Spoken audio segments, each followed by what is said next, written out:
Hola, muy buenas a todos, bienvenidos. Estamos comenzando este nuevo proyecto de comunicación que se llama Creanugba, un espacio dedicado al arte, a la creatividad y a la cultura.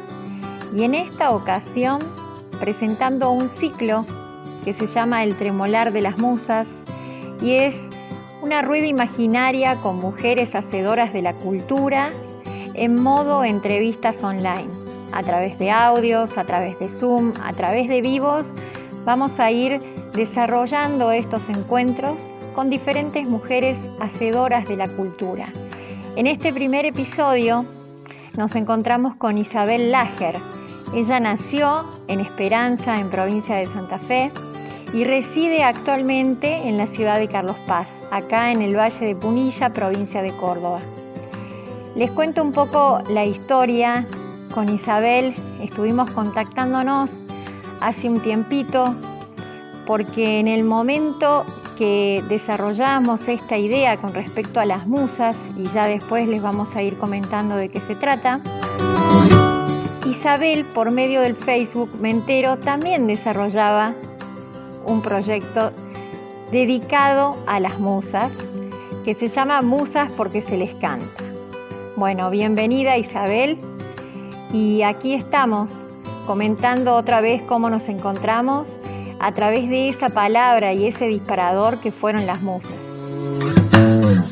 Realmente, Karina, hola, volvemos a ponernos en contacto como vos decís. Y es verdad, es la palabra musa la que nos ligó de algún modo, porque justamente vos estabas en una búsqueda a la que llamaste el tremolar de las musas, en el mismo momento en que yo empecé un trabajo de escritura, un trabajo de rescate, digamos, de algunos personajes del cancionero popular argentino, basados en musas, que fueron musas en realidad, mujeres que inspiraron canciones que todavía hoy y seguiremos cantando durante muchísimo tiempo. A ese trabajo sí yo lo llamé musas porque se les canta. Como te decía en algún otro momento, musas porque se les canta puede tener una doble explicación o significación.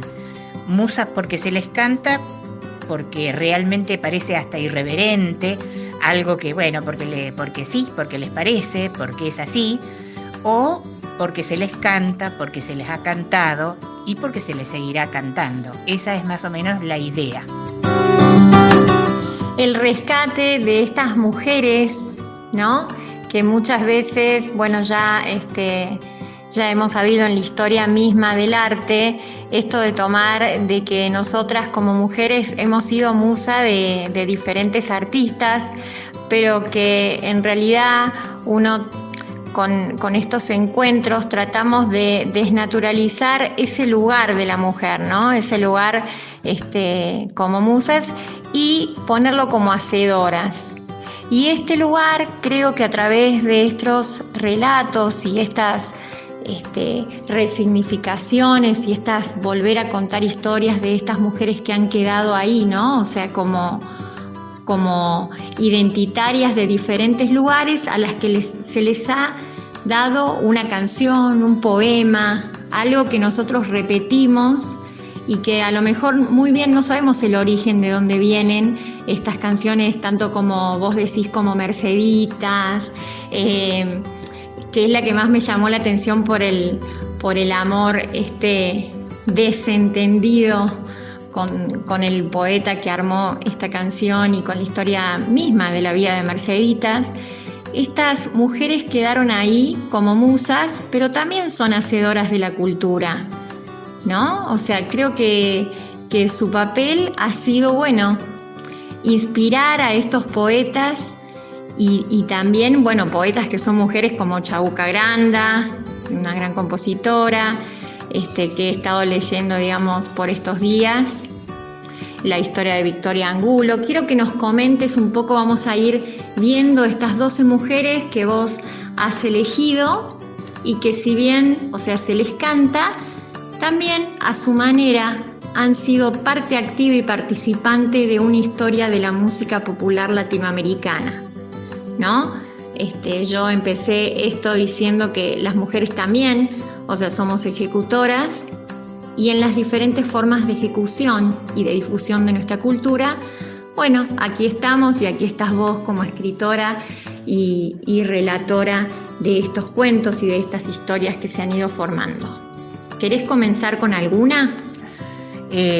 Comentaba, en base a lo que vos decías, que sí, que estas mujeres que son musas, que fueron musas, y en ese tiempo fueron musas inspiradoras por distintos motivos, por un enamoramiento veraniego, por la fuerza de su audacia revolucionaria, por el compromiso de una vocación, por la misma belleza, ¿no? Hasta convertir a esa persona en una leyenda, por el gusto o por la poesía infinita de vivir, por la valentía de afrontar tiempos difíciles, entre otros aspectos. Esto es lo que llevó primero a los poetas a crear estas hermosas canciones que son profundas y sentidas.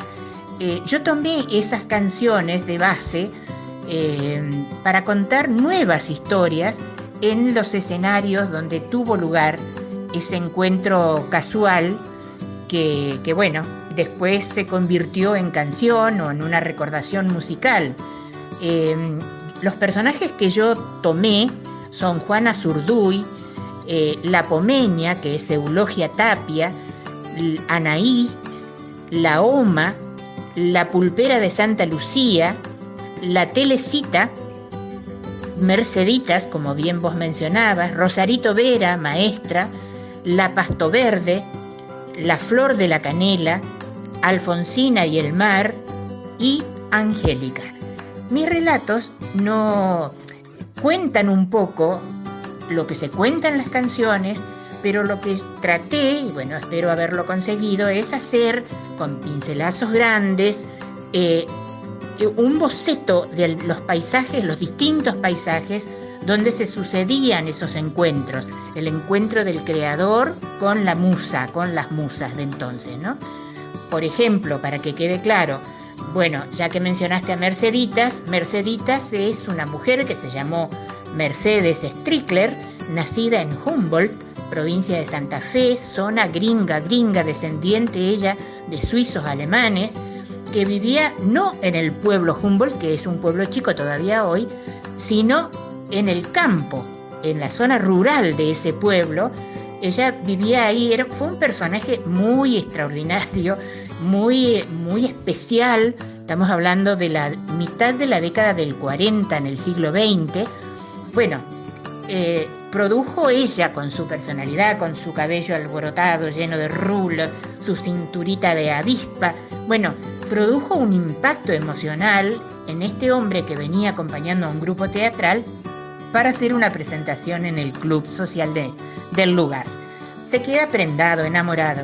Bueno, inician una relación, él vivía en Buenos Aires, mantienen una relación epistolar por 2 años, así que van, vienen, hasta el día que ella llega, que llega el momento en que él le entrega el estuche, el famoso estuche, pidiéndole casamiento. Y ella le dice no. Entonces, bueno, fue una gran sorpresa, por supuesto. El relato que yo hice se llama precisamente así: no, no y no, porque fueron 3 veces categóricas, negativas, a esa misma propuesta. Pero no porque ella no lo quisiera, porque respetaba mucho a ese hombre, hablaba siempre muy bien de su delicadeza, de sus atenciones, sino porque ella no quería casarse, ella quería ser una mujer libre. Y lo logró, porque cuando murió en el año 2001, murió soltera. Nunca se casó, ni con él, ni con otros. Exacto. Ahí viene el carácter revolucionario de Merceditas y algunas otras en las cuales nombrás vos, por ejemplo, como la Pasto Verde. ¿Qué podemos encontrar en ese relato armado por vos? La Pasto Verde, entrañable personaje, bastante desconocido si se quiere, acá en esta geografía, en esta parte de la Argentina, pero sí en la Patagonia, en Neuquén particularmente, se venera su figura, porque tuvo una importante significación. Imaginemos que estamos hablando de una chica muy bonita, muy bella, que nació allá, no tenemos ninguna precisión en la fecha, por 1860, 1862, que muy pronto pierde a sus padres, queda huérfana en Mendoza, nace en Mendoza, y bueno, lamentablemente queda desorientada, sin nadie. Su mamá era española, su papá también. Bueno, queda allí sin saber. En el momento en que se estaban armando el regimiento que salió desde la zona de Mendoza para acompañar al general Roca en lo que se llamó la campaña del desierto. Ella se enamora de uno de los tantos soldados y no le queda otra que decir, bueno, yo los acompaño. En principio fue por enamoramiento. Después tuvo situaciones, bueno, no tan agradables, no tan gratas, pero de esas no vamos a hablar porque estamos sí considerando un ámbito hostil, cruel, salvaje, como era el mundo de los fortines. Ella se integra a ese espacio, pero en ese espacio es tan importante su figura, no solo por su belleza, que por eso recibe el nombre de la Pasto Verde, porque su nombre era Carmen Funes, la Pasto Verde porque ella le significó, le representó al soldado que le dijo ese piropo, como que ella se parecía a ese pasto fresquito que nace en las lagunas o alrededor de una vertiente. Vos imagínate que estuvieron siempre en zonas desérticas donde el agua falta y demás, y entonces ser nominada de ese modo fue sustancial para ella.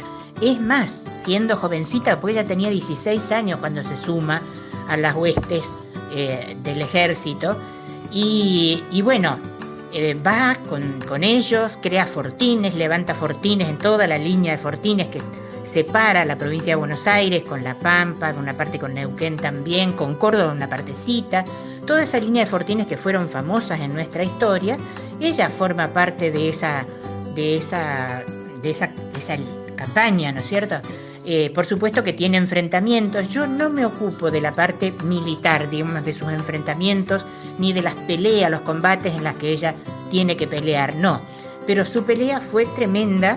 En todos, pelea en el buen sentido, porque no era la única mujer que había en los fortines, pero era quizás la más joven, sí, la más apetecible, sí, la más deseada, pero no era solamente por su belleza, sino porque era ella cálida, contaba historias maravillosas. Su madre la había criado con cuentos españoles que ella recreaba y acomodaba y reacomodaba para hacer más entretenidas esas horas interminables en las que estaban ahí para correr al salvaje, porque ¿cuál era la misión que tenían?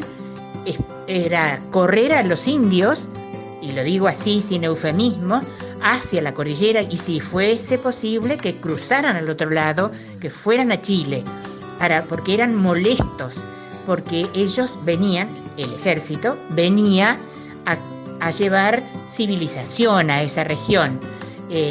Y creaban espacio para que llegaran los nuevos inmigrantes a levantar sus chacras, sus campos y demás, que fue lo que ocurrió realmente, porque no nos olvidemos, 1879, el año en que se hace la campaña del desierto, estábamos en plena consolidación de lo que es la organización nacional. En 1853 se sancionó la Constitución, o sea que hacía poquito que teníamos Constitución.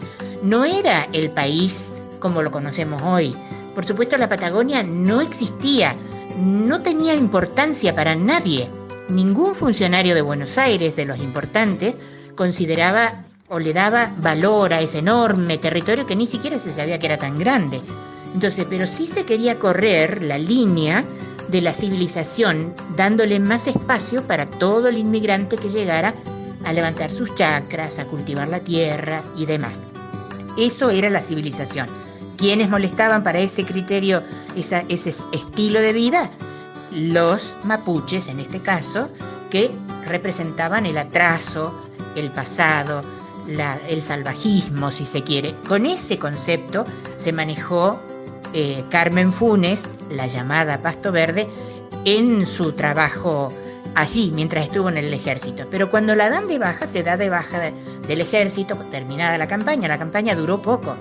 Ella era soltera todavía, levanta en la zona de donde nace el Río Negro, entre la provincia de Río Negro y Neuquén, hay un lugar que se llama Confluencia. Bueno, ahí levanta su primera posta, pero no dura mucho tiempo ahí, pero se adentra mucho más al territorio del desierto en la provincia del Neuquén hasta llegar a Plaza Huíncul, y ahí levanta su posta, que es la posta donde luego, muchos años después, en 1965, un nacido en Plaza Huíncul, como fue don Marcelo Verbel, compone la samba que la va a hacer trascender y que la va a hacer más conocida. La Pasto Verde se llama la samba, una bella samba que habla de la aguada, que es, vos imaginate lo que es el desierto, disponer de agua en el desierto, era bueno, eso es como el espejismo entre los beduinos, ¿no? Era importantísimo. Ella levanta, se casa con Segundo Pantaleón Campos, y entre los dos, bueno, van haciendo crecer esa posta que asistía a todos los viajeros que se animaban a ir a esas regiones. Fue la primera mujer blanca que vivió en esas latitudes, y no tuvo hijos, pero cuando ya al final de sus días y estaba bastante enferma, no murió muy vieja, pero para los años entonces tenía 50 y pico, casi llegando a los 60, no estaba muy bien, y ella había como adoptado a una mujer que tenía un niño chiquito, y bueno, pasan a ser ellos su familia. Esa mujer después se va a casar con su marido y van a criar al hijo que tenía ella, que no era de ese hombre, por supuesto. Una historia hermosa, pero además, y como para un plus, como un valor agregado para esta historia de Carmen Funes, que así se llamó, es que ella, en esa aguada, detectó olor y sabor a querosén al agua. Y bueno, tanto lo comentó con uno, con otro de los que pasaban por ahí, hasta que alguien le prestó atención, y fíjate vos lo que fue. Ahí, en ese mismo lugar, se hizo la perforación y se detectó el petróleo en la cuenca neuquina.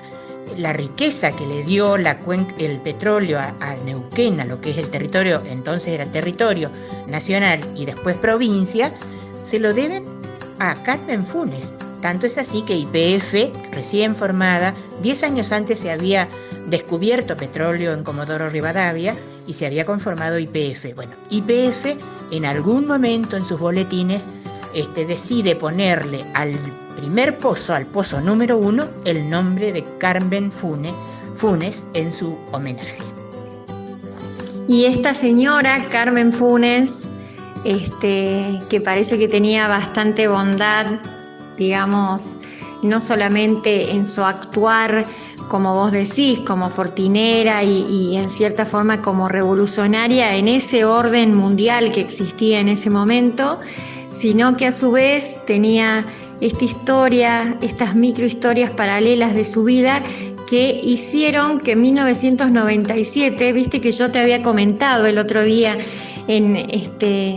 muy metidas, digamos, en lo que era la historia de cada una de estas mujeres, como que se me había pasado la idea de poder hacer un documental, no sé, una historia, algo de llevarlas al cine, ¿no? De contar esta historia paralela de estas mujeres llevándolas al cine, y veo que en 1997 Lili Muñoz estrenó una obra de teatro que se llama La Cuartelera, tratando de hacer, digamos, contando un poco en la ficción su vida, y que aparte tiene en Plaza Huíncul una casa, un museo vos también me habías comentado, como tantos años viviste en Neuquén, también como que estás imbuido un poco más en ese conocimiento. Dentro de ese orden mundial, como vos decís, empezó esta Carmen Funes a contar su historia, a forjar nuevos patrones de conductas o de arquetipos femeninos, ¿no?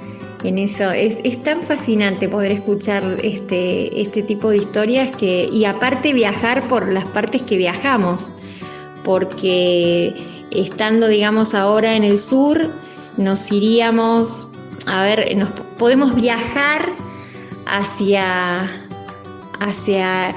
lo que es las tierras santiagueñas y comentarnos un poco la historia de la Telecita, tal vez, que también es bastante entrañable. ¿Por qué? Porque uno no sabe si fue un mito o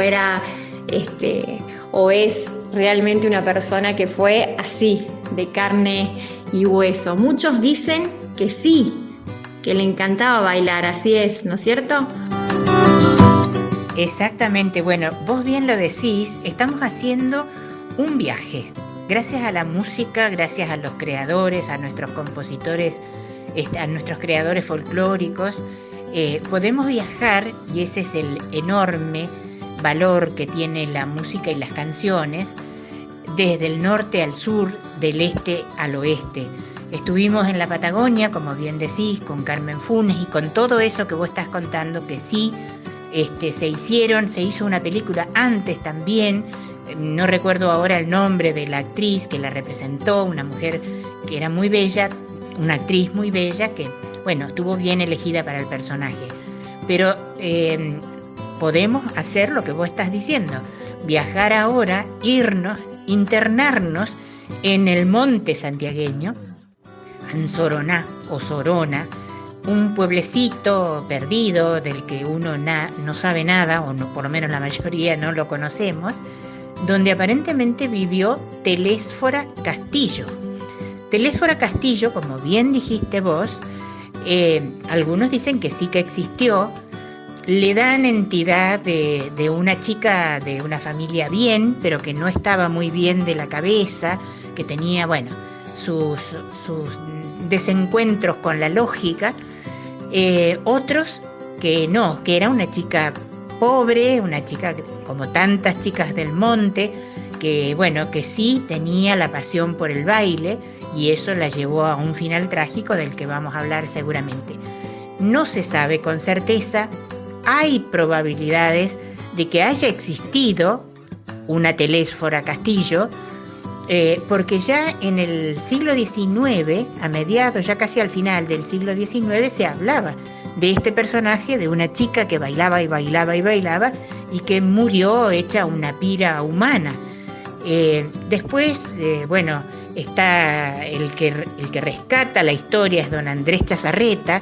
Para quienes saben algo de folclore, Andrés Chazarreta casi se lo puede considerar como el descubridor del folclore, el creador de nuestro folclore, y sobre todo el folclore del noroeste, el folclore santiagueño más que nada, porque rescata muchísimas de esas historias y las transforma en música, y en este caso ayudado también por uno de los Carabajal, no me acuerdo el nombre del Carabajal que le auxilia para componer la canción, que después hay otras versiones, hay muchas canciones inspiradas en la Telecita, y no solamente canciones, sino hay obras de teatro también, como vos decís, hay pequeñas novelas, micronovelas sobre Telésfora Castillo, pero eso vino después. La Telecita de la que estamos hablando es una canción que, bueno, creo que el que baila, sobre todo, la baila en cualquier encuentro, como vos decías, en cualquier fogón, en cualquier peña a la que asista, se toca siempre la Telecita y se la canta, ¿no? Pero es una historia trágica. Ponele, no lo sé, no sé decirte, no me atrevería a decirte si fue real o no, pero ponele que sea un mito, pero es un mito fuerte de identidad nuestra, de identidad santiagueña, de identidad argentina. ¿En qué consiste? Bueno, ¿quién es? ¿Qué hace esta Telecita? Baila embrujadamente, enloquecidamente, y ante cualquier sonido que se le presente. Ella está, como siempre, posesionada por la música y necesita bailar, generalmente alrededor de los fogones. Bueno, ¿cuál es su final? Como ya algo hemos adelantado, se cuenta que en algún momento sus ropitas viejas se acercan tanto a la fogata que se les prende fuego y ella no se da cuenta, embelesada como está, extraviada como está por la música, y sigue bailando hasta que la consumen las llamas. Esa es una de las tantas historias. Otros dicen, que había tomado de más, que estaba ebria y que por eso termina, acercándose demasiado peligrosamente al fuego y termina así como termina. En realidad nada de eso se sabe. Lo cierto es que ella baila y le encanta el baile.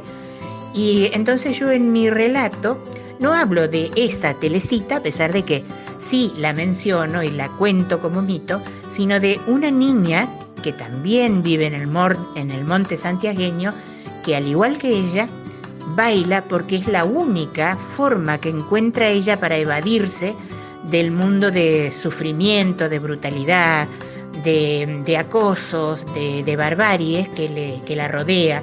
Entonces ella baila, ya no entonces acompañada por una guitarra, sí, también con una guitarra, pero sino por la radio. Una radio que logra ella a través de un enganche que hace en un cable de electricidad en alguna casa, y ella baila cualquier música, puede ser una bachata, una chacarera, una cumbia, lo que encuentra, pero ella baila, y de ese modo ella se eleva sobre las miserias que no quiere ver o de las que quiere huir, de las que quiere escapar. Telecita la Mangamota dice, yo no lo sabía lo que quería decir, viste que vos decías bien, uno canta muchas veces o escucha o repite y no sabe. A raíz de esta investigación, digo, ¿qué? La Mangamota, nunca se me ocurrió pensar qué significa, porque así empieza la canción. Telecita la Mangamota, tus ropitas están rotas. Bueno, busco y la Mangamota es como un chispazo, como estar encendidas, como un tremolar, diríamos, de musas, pero no es de musas, sino como un encendido, un torbellino, también como significado de torbellino. Así que ahí desde el vamos, ya los autores nos van introduciendo en las características psicológicas de esta niña, de esta mujercita, de esta mujer que muere trágicamente en esa fogata, ¿no? Es triste la historia, pero vos fíjate que el ritmo de chacarera, ¿qué suele hacer? Suele hacer mover el cuerpo, la gente baila, escucha y no presta atención a lo que se está contando. Y la historia es realmente trágica, la de la Telecita. Así que mi historia también es trágica, sin duda. Ay, sí, los poetas santiagueños, en todo el folclore. A veces uno pareciera, una vez hablaba con un folclorista, hijo de Mario Paz. Hablaba con Mariano Paz de estas cosas, ¿no? Que los santiagueños suelen, con su poesía, embellecer Santiago con la música y con la alegría que tienen esas historias del monte. La hizo, sí, Chazarreta y Agustín Carabajal a la canción y nada, o sea, me provoca bastante a mí cariño la tierra santiagueña, siempre lo ha hecho, es por el gran sentimiento de pertenencia, por la música que hay en las calles, y no me extraña nada que esta mujer haya tenido justamente la danza adentro del ser de ella y no, tampoco me extraña que la historia alrededor de ella o el contexto en el que ella haya vivido sea nada así, ¿no? Trágico, triste, como vos estás contando. Desde ahí, desde estas tierras santiagueñas, subiremos y nos iremos un poco más arriba para encontrarnos y adentrarnos en la vida de Eulogia Tapia, que también es una mujer ahí bastante digna de contar su historia, ¿no? Eulogia Tapia, pero me encantó lo que dijiste sobre los santiagueños y cómo viven ellos con ese mundo mítico con el que hermosean, ¿sí? Un lugar que a lo mejor a ojos de cualquier persona extraña no parece tan bello, ¿no? Y además tienen en el alma de la música, de la chacarera sobre todo, y de otros ritmos, todos, vos lo ves, son chicos chiquititos y de chiquititos están zapateando, levantando polvo. Y con respecto a la telecita también hay unas fiestas que se le llaman las teleciadas o también rezabaile, que eso se sigue haciendo hoy, porque la telecita pasa a ser un poco como la difunta Correa, como esos mitos que la religiosidad popular necesita para hacerle ofrendas, para pedirle cosas, ¿no? Es decir, es un acercamiento de lo sobrenatural, porque algunos también la consideran como un personaje sobrenatural. Es muy linda la pintura que hiciste sobre Santiago del Estero, ¿no? Pero nos vamos más arriba, a la zona de la Puna, más alta, la zona ya de la Poma. La Poma está en Salta, de donde viene Eulogia Tapia. ¿Por qué trasciende Eulogia Tapia?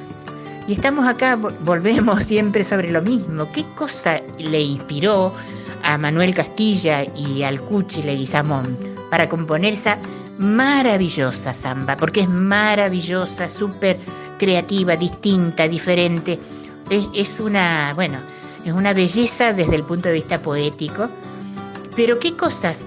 Una chica, era Eulogia entonces, y estamos hablando de fines de los 60, por ahí, 60 y pico, 67, 66, como tantas otras chicas, era una coplera, porque vive, y tiene 70 y pico de años y sigue viviendo en La Poma. Y sigue copleando, todos sabemos lo que es la copla para los valles calchaquíes, para el noroeste argentino, importantísimo y sobre todo un patrimonio femenino por excelencia, ¿no? Bueno, en aquel tiempo, en época del carnaval, se hacía una especie de concurso, de certamen, a ver quién hacía la mejor copla. Y Eulogia, por supuesto, ella se fue desde su ranchito al centro, a Salta, a participar de ese lugar. Y participa y uno a uno fueron cayendo todos los que la desafiaban, los payadores o copleros en realidad, fueron cayendo porque ella se imponía con su ingenio, con su sabiduría, con su picardía, hasta que le llega el turno, y ella no sabe quiénes son, a dos personas de ahí, de la misma ciudad de Salta, no sabe que eran 2 pesos pesados, realmente 2 pesos pesados como eran los que acabo de decir, Manuel Castilla y el Cuchi Leguizamón. ¿Y qué hizo Eulogia? Los desafió y les ganó. Entonces, en ese momento, por supuesto que a todo esto pasaban las horas, pleno carnaval. El carnaval ahí en el noroeste tiene un peso importante. La fiesta no es el carnaval que vemos o al que estamos acostumbrados, más parecido al de Corrientes o el de Brasil, sino es el carnaval del norte, el carnaval del noroeste argentino, el carnaval boliviano también, pero tiene el mismo impacto fiestero, es el olvido, es dejar de lado las normas que prohíben cosas y vivir con libertad.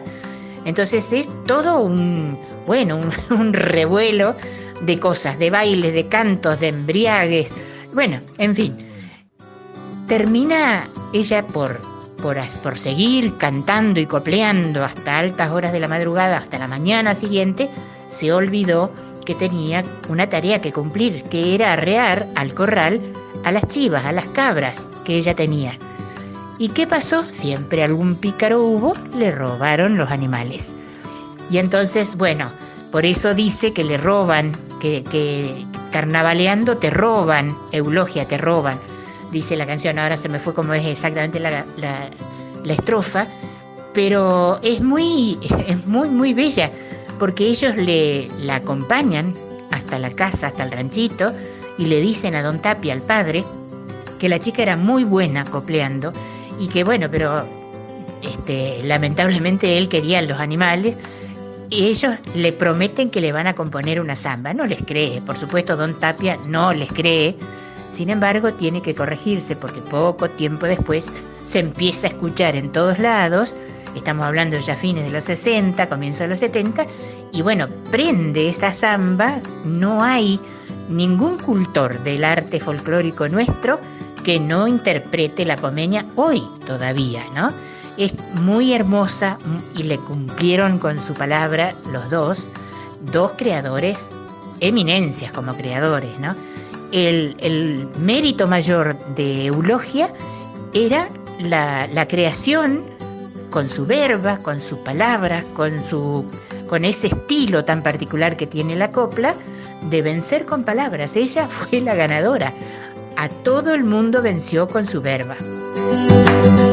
Ay, Eulogia, Tapia, lo que ibas a despertar en estos poetas y en estos compositores argentinos, tal es el caso de Manuel J. Castilla y Cuchi Leguizamón.